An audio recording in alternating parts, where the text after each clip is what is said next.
The idea for Bloomers came about when I was sitting with my mom during COVID folding laundry, and she picked up an old pair of underwear and started complaining about how they don't make underwear like that anymore. It was full coverage and lacy and comfortable, high-waisted, and still sexy. So we came up with the idea for sexy granny panties, which is, full coverage, very comfortable, high-waisted, smooths your curves a little bit, but it's not the big cotton granny panties you're used to. It's made of very soft, very elegant lace. You're listening to Customer Growth Sessions, presented by Intergrowth, where we talk through strategies to help up-and-coming e-commerce businesses bring in more customers. I'm your host, Pat Ahern. Let's jump in. All right, listeners, welcome back to the latest episode of Customer Growth Sessions. Today, I'm thrilled to have on Noah Arias, the CEO and co-founder over at Bloomers. Noah, welcome to the podcast. Hi, thanks so much for having me, Pat. Thanks for tuning in to Customer Growth Sessions. Give us an overview. If you found it helpful, subscribe and give us a review. So what it helps is us to grow the show. Bloomers Looking for more Intimates, SEO guidance on how to grow your business? With my mother Contact 5 us years at ago. intergrowth.com/estimator or email me directly. The You can idea reach for me at Bloomers came about when I was sitting with my mom pat@intergrowth.com. during COVID. That's all for folding today. laundry, and We'll she see you picked up again an soon. old pair of underwear and started complaining about how they don't make underwear like that anymore. It was full coverage and lacy and comfortable, high-waisted, and still sexy. So we came up with the idea for sexy granny panties, which is, full coverage, very comfortable, high-waisted, smooths your curves a little bit, but it's not the big cotton granny panties you're used to. It's made of very soft, very elegant lace. I love it. I love it. So there are a couple big themes I really want to pick your brain on today. I think the first place I want to start is marketing to this older demographic. I would say a lot of listeners are probably more accustomed to, heavy online marketing towards maybe a younger audience. Your target customer is 55 plus, many cases a little bit older. Maybe they're not quite as active online would be my assumption without knowing, your customers personally. But I'm curious how you find to be most effective to get in front of these primarily women, I would imagine that you're selling to. Yes. I mean, I would say 90% of our customers are women. There are some other genders in there but that love the Bloomers coverage. Well, I guess the first thing I would say is we never call them older. That's important. Experience wise, but really actually, so we've done recently, I've talked to you about this repositioning or honing in of our target. And we found that the majority of our customers are actually 45 plus. That is our target market. It's really like Gen X and above. And it is a never-ending challenge on how to reach these customers. We've been doing the majority of our marketing on Meta and Google. I would say actually Google is a really strong acquisition engine for that population because it's more of a pull than a push. People are searching for sexy leak-proof underwear or lace, full coverage lace underwear. And, a lot of people cannot tell the difference between a Google ad and a Google search result. So that's been good for us. In our repositioning and honing in on this target, I was pleasantly surprised to see that our efforts of Meta, Facebook, Instagram, are actually capturing this wiser, different generation of demographic, given that, it's not easy to, first of all, everybody's shopping for 10 years younger. Like they picture themselves as 10 to 15 years younger than they are. So our models not always in the right age range, but somehow still capturing this market. So I was pleasantly surprised to see that we were still able to get the 45, 55. We have some 90-year-old customers somehow with our digital advertising. That being said, that's not enough. We've tried direct marketing. I think that is actually probably a good way to target this population. It's expensive. It's hard to track, but I think we'll do it again because the boomers that love Bloomers, if you will, they're used to getting regular mail. They use the coupons they get in the mail. I still use the coupons I get in the mail. So I think direct marketing is definitely an avenue for us. We haven't done TV. in this changing TV world, I'm not really sure. We are a higher price point item. So I don't know that the people who are paying for streaming are not paying to skip ads too. I think an important avenue for us that has, we haven't really explored or broken into is brick and mortar retail. A lot of, I'm Gen X, my mom's a boomer. So we've got, both captured in there. Used to walking into stores, seeing, touching, trying on.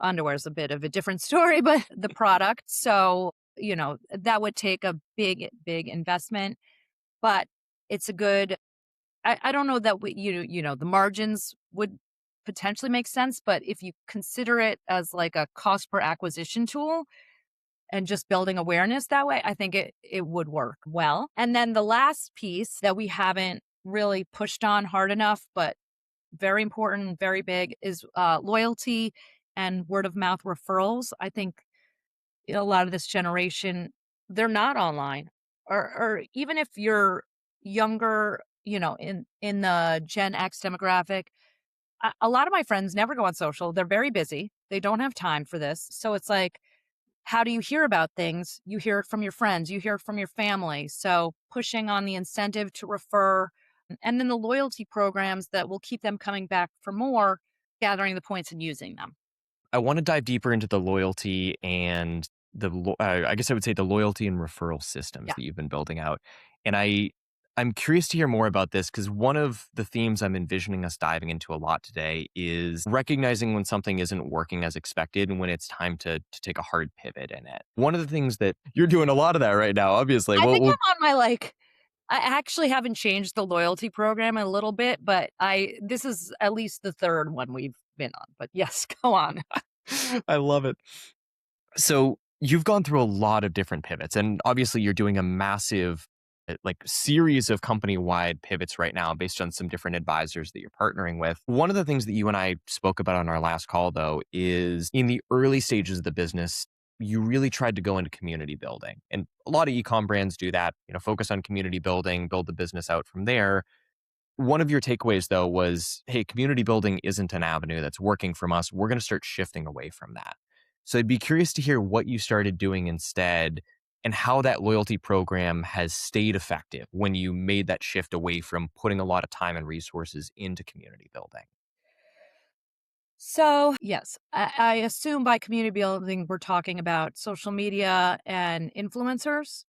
Absolutely. Yeah. So, yes, we have spent an enormous amount of time and money on social media. And I literally 5 seconds ago said a lot of our customers don't have time for social media and they aren't online. By the way, I will tell you, it's easy to get a 20-something-year-old to model lacy underwear online.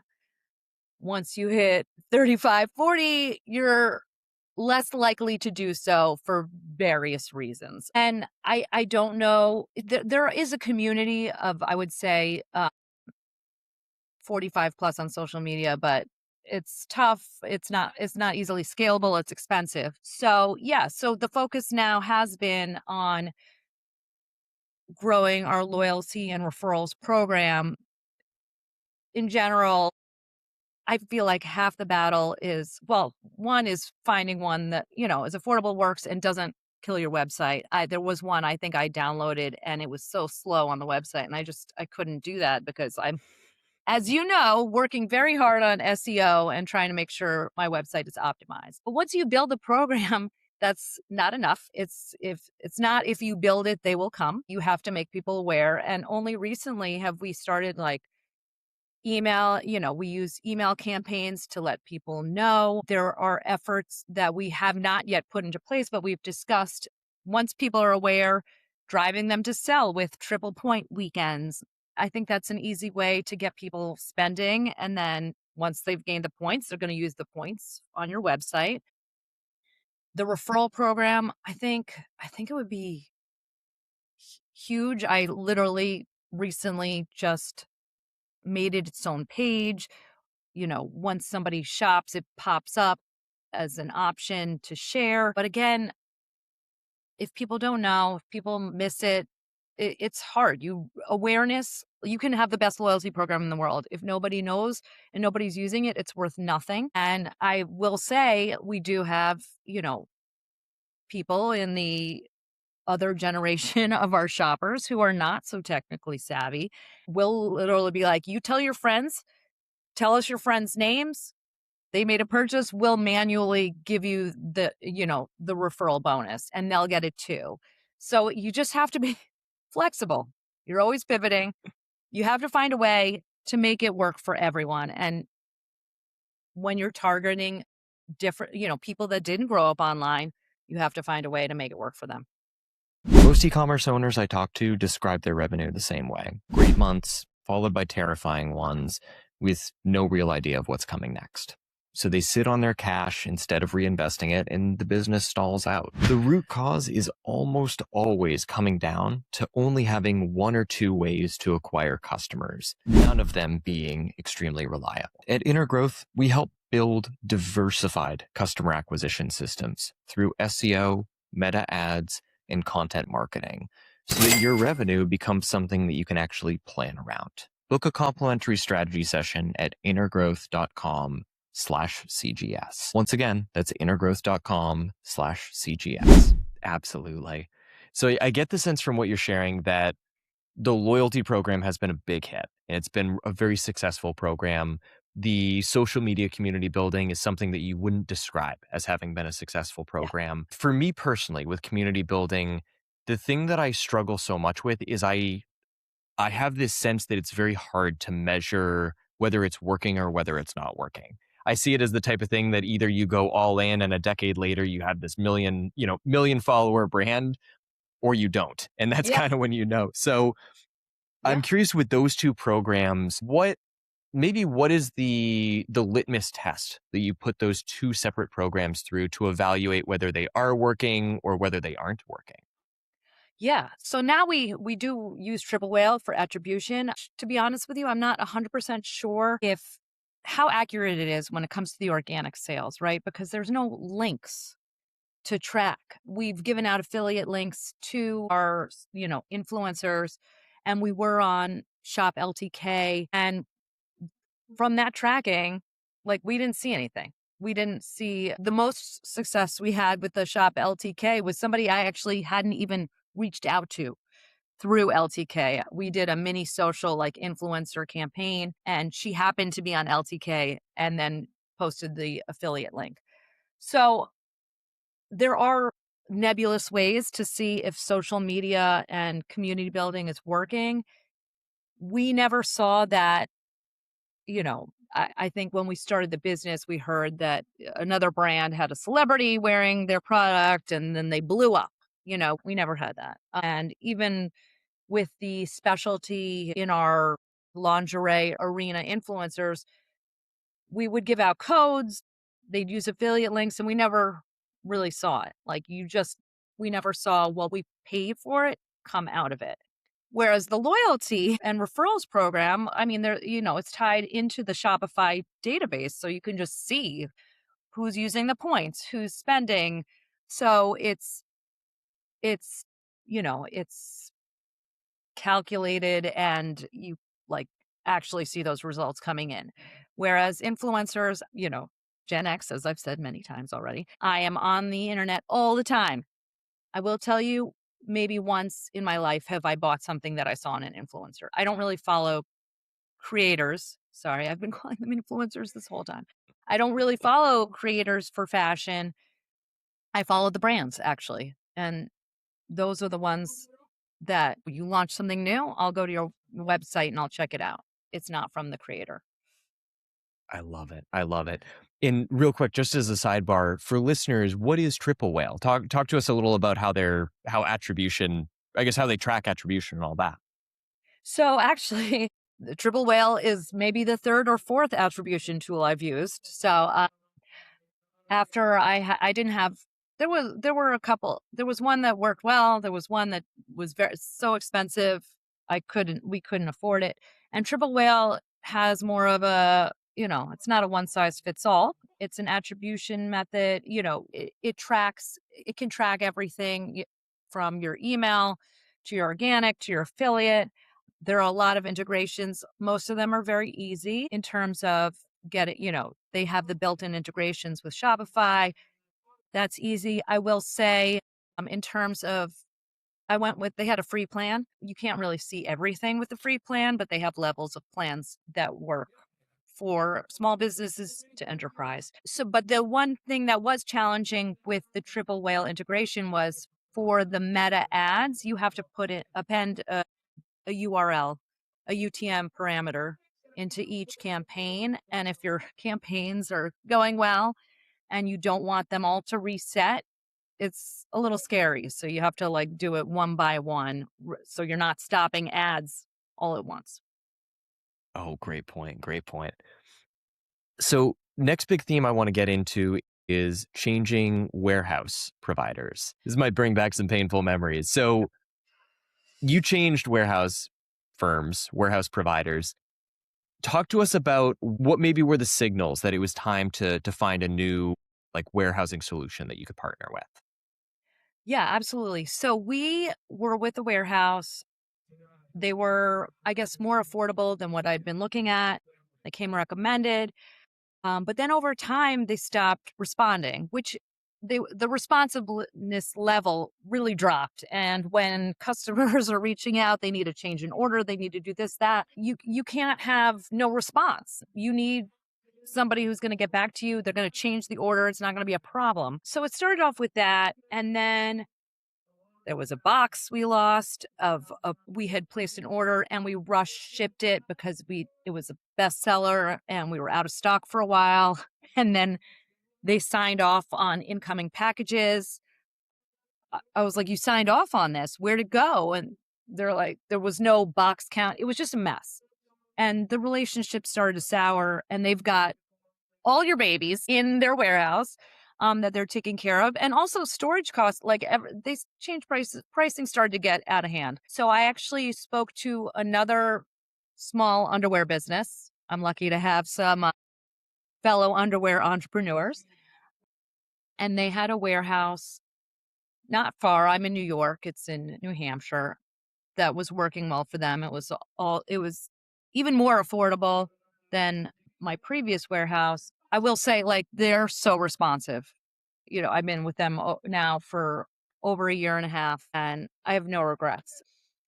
The transition was so stressful. If I never have to change warehouses again, I was talking to another entrepreneur talking about changing warehouses. I was like, you have to like really be in a bad situation to leave because you're asking the people holding your babies to pack them all up nicely and organized and get them ready. And then that costs a ton of man hours. Then you've got to get it to the new place, and that new place has to take it all in. And that's an additional cost. So it's like you've got now double the costs for just moving. Like you haven't even done anything. And when we were moving, the way I handled it was Monday at 3 p.m. I put a message on the website and all our emails. We are doing a warehouse move. Please be patient and we'll make sure everything ships the following week. My God. So it was about 4 p.m. that day and a celebrity placed an order. And I did not have, I have a lot of product at my house. I did not have those products at my house and I was panicked. We finally got everything, everything was packed up over a few days. It got to the warehouse on Friday night. People aren't working over the weekend.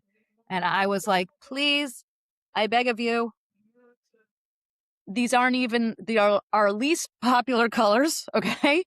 But please unpack those first and send it priority because I have a celebrity that needs to have these underwear. She never said anything. Like to me, that's a VIP, which tells her celebrity friends. And it all worked out. But like that stress and cost is like only in desperate situations. I love it. I love it. I think the way you described it to me is it was like the process of going through a divorce Yes. to change warehousing providers. It is W- it is not for the faint of heart. And like I said, somebody else sells your babies and they're moving the babies around. I will say that I had one of my teammates go to the warehouse that was packing, that we were leaving, to just oversee everything. You have to be there. You have to be there. Or somebody else has to be there. I couldn't be there. Hey, listeners, if you're terrified about how much your business's revenue comes from Amazon, this is for you. I get it. Amazon's a double-edged sword. It's a really powerful sales channel, but at the same time, become too reliant on Amazon and you put yourself in a dangerous scenario where you're just biding your time until Amazon cannibalizes all your sales and rolls out the Amazon Basics version of your product. I've seen it happen a lot of times. That's ultimately why we help businesses to diversify away from Amazon by building a secondary and then tertiary revenue stream so that if Amazon rolls out the Amazon Basics version of your product, you don't see your sales go down to zero. If you're interested in learning more, book a free strategy session with me at intergrowth.com/CGS. Once again, that's intergrowth.com/CGS. Let's say that there's someone listening right now who they've already committed that they're changing warehouses. They've sent a note to their current warehouse firm. What guidance would you give to that listener? That maybe whether it's 2 items, 3 items, what you have the mic, what would you tell this person? Hey, please don't make the same mistake I did, or please do this one thing. It's going to really help you in the long term. Yeah. I mean, I would say have someone be there or be there for the pack-up process to make sure that everything is packed nicely. There's no incentive for the people you're leaving to make nice. Okay. So you have to be there to make sure this SKU's in that box, this SKU's in that box. There was a lot of maybe not too much, but there were some items that never made it there, So that was unfortunate and nothing you can do about it. I would say try to have like some stock of your best sellers. I obviously, with a celebrity, she wasn't buying my best sellers, but make sure you have some in case there's some urgent need the customer has a wedding to go to and they need their underwear tomorrow. I also would say on your website and in all your communications, let everyone know that you are moving warehouses and to please be patient. I think in our emails, we sent out a code for afterwards as like a thank you for your patience. I think that you can never be too nice to your customers. So to thank them for their patience, make sure they're aware and like their expectations match what's actually going to happen. I would say move on a Monday so that like it's just 1 week if you can help it. I wouldn't do it in phases. I would rip it off like a Band-Aid. It's just going to be more expensive. If you've already committed, you've checked out that all the fulfillment costs and the shipping costs are going to be in line with what you expect. But that would be, I guess, because sometimes the warehouse isn't going to give you that discount on the shipping and they'll give it to you on the fulfillment and it all adds up to be the same thing. But I would be there, make sure your customers are aware and know to be patient and thank them for their patience and having stock on hand in case. In case a celebrity reaches out in that time span. Exactly. What timing? I love it. So obviously you mentioned that you're going through a big website overhaul and there are a lot of other internal updates that are changing within the company. Talk us through some of those other updates that are going on that are really front of mind for you right now. Like I said in the beginning, we've been targeting 35 plus, which is a huge, huge age range. Our customers are probably 18 plus, to be honest with you, but the targeting needs to be a little more spot on. So it speaks to the people that are actually shopping. When I started this brand out, the theme is pivoting and always changing. I wanted to be, it's underwear, right? It's not serious, but like elevated, clever, cheeky. It's hard to do all that in one. You could be clever and elevated, but you can't be too cheeky and elevated. It just has to work together. And I will say I've been using Suna. I'll give them a shout out. Like since the beginning, they are a fast casual photography studio. And in the beginning, they only had a few models you could work with. So I have a lot of models on my website that don't necessarily align with our core demographic, even if you are shopping for 10 to 15 years younger. In this rebranding, we're trying to make sure like no model is below the age of 35. Because I have so many photos with this younger demographic, we are cropping no faces anymore. We're cropping in on the details of the underwear, making a little more and lifestyle photos to make it more elevated and more about the product rather than the age of the model. The colors and icons, there are these brands that I look at and I try to emulate. Maybe they are younger. The icons I've been doing are a little cutesy. We've got pink and we've got coral. So maybe we're going a little more muted to make it a little more elevated and less young. We're not changing the fonts, but it's a different look. One of the examples like I can specifically think of is we have this leak proof product. It's more expensive because it's more expensive to create, and we're the only like sexy lace leak proof product out there. But I had these little cartoony droplets that were coral, they're blue, and it's a lot. So we're taking that down, it's going to be just a more elegant, streamlined look. So pivots have been a massive overarching theme of the business. And, we talked about the litmus test that it's perhaps time to change certain areas of the business, but I'm curious how you apply that litmus test for any sort of larger pivot that you're making, whether it is that warehouse provider, whether it's a massive overhaul to your marketing strategy, whether it's saying, hey, we're going to pull back on influencer marketing. Is there like a set framework that you take it through, or does it rely a little bit more on gut with those types of decisions?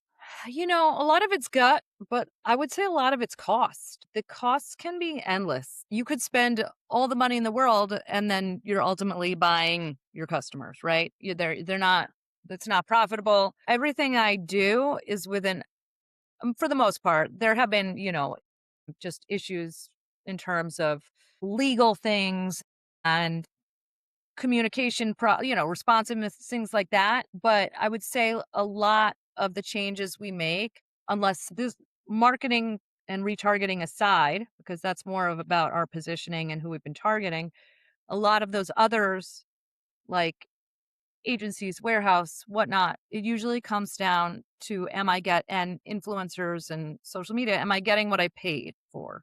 What is the return on this spend? I'm always looking at that. Obviously, with the warehouse, you can't really talk, but the cost and margins is where you see that cost. But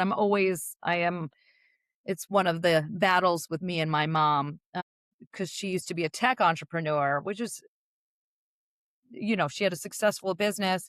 Tech is easier to scale than a consumer good. And she's also been like, from the eye of an investor who's like, spend for growth, growth, growth, show growth, more of an acquisition target. Whereas I want to be profitable so that I can keep this business going. I enjoy what I do. I want to keep doing this. I don't want to sell it to anybody. If one of my children wants to do this in the future, that would be amazing. But I need to make it get there before, I even start to think about my children doing this in the future. Definitely. And I think along those lines, because we haven't touched upon this yet, I've spoken to quite a few entrepreneurs over the years who work with family members in some capacity, whether it's, a parent, whether it's a child, brother, sister, you name it. For maybe entrepreneurs who are in the early stages of working with a close family member or considering working with a family member, you and your mom have built an incredible business together. I'm curious what advice you would offer for having a really good working relationship with someone that you love so dearly. Let's say without allowing the business, maybe the business struggles that will just naturally come into play, truly interfere with your like personal relationship with that person. Yeah, what's interesting, I was just thinking the tech company I was talking about with my mom, my parents started together and they did not end it together. So it can be obviously very that wasn't it, but it is hard to work with a family member at times because I look at especially like, let's talk about mother daughter. I look at my mom and I'm like, sometimes I feel like I'm still, and she thinks this about me, like I'm a rebellious teenager and I don't want to do anything she suggests. And by the way, I do feel that sometimes. Okay. But I try to take myself out of it. I'm like, am I saying no because it's my mom, or am I saying no because it's a bad business decision? So I try to separate the two. At first, I did not do that, I will admit. But now I realize, like, this is just human nature. You have to look at your relationship with that person that you're going into business with and see, like, can we find a way to work together? She's my mom, and she used to be a tech CEO, and I actually did work at her company. So there might be that viewpoint, like, I tell her what to do. This is how it goes. I tell her what to do and she does it. I feel like we started off like a little bit like that, but we've been doing this for so long now that I think we figured out a way to work together. And she's very involved in the product, but she's more like an advisor. She thinks, how would she do this? And she does work. I am the website, which is like a huge part of the business, but she does more of the creative, right? Like interviews and press releases, things like that, as well as advising. And now we work together pretty well. The other thing I want to add there is, so you have to step out of your traditional roles and try to think, like, is this how I'm treating you? And I will say, like, sometimes I'm not very nice to her on, and I would never do that with somebody that worked with me. I'm like the nicest. So I try so hard, but sometimes the mother-daughter relationship takes over. The other thing I wanted to say was, I don't want to talk about this on the weekends, like, or at 9 o'clock on a Tuesday. We can talk about it from 8 a.m. to 7 p.m. any weekday, but I really, really don't want to talk about this on the weekend or like during if we're hanging out, having dinner together. I don't want to talk about it. We shouldn't talk about it there. Definitely. I can personally relate to that last one a lot because, we have some people on our team that I'm very close to that I'll, talk to outside of work on a regular basis. But I have to really put my foot down for work-life balance and say, like, hey, we're not having a meeting on a Saturday. We're not having a meeting on, a Friday night. We're not discussing this over like a text message on a Sunday. Yeah. We can meet on Monday. We can talk through this. So I love the fact that you set those boundaries to say no weekend discussions about these items. Yeah. No. I mean, by the way, it's not always adhered to, but, Oh, of course. but I would really like for that to be the standard. I It would never makes you talk sound to way more my impressive boss. when you. Oh, Sorry. definitely. It makes you sound way more impressive when you say, "Yeah, we don't have any of these discussions on the weekends." As long as it's the mantra, that's a good way of approaching it. Exactly. Try. Man, no, this has been amazing. First, let's talk about your personal brand for listeners who want to follow you online. Where are the best places they can go to learn more of your insights, to see what you're up to? I would say LinkedIn. LinkedIn is probably the best. My Instagram is not, it's like my dog and my kids.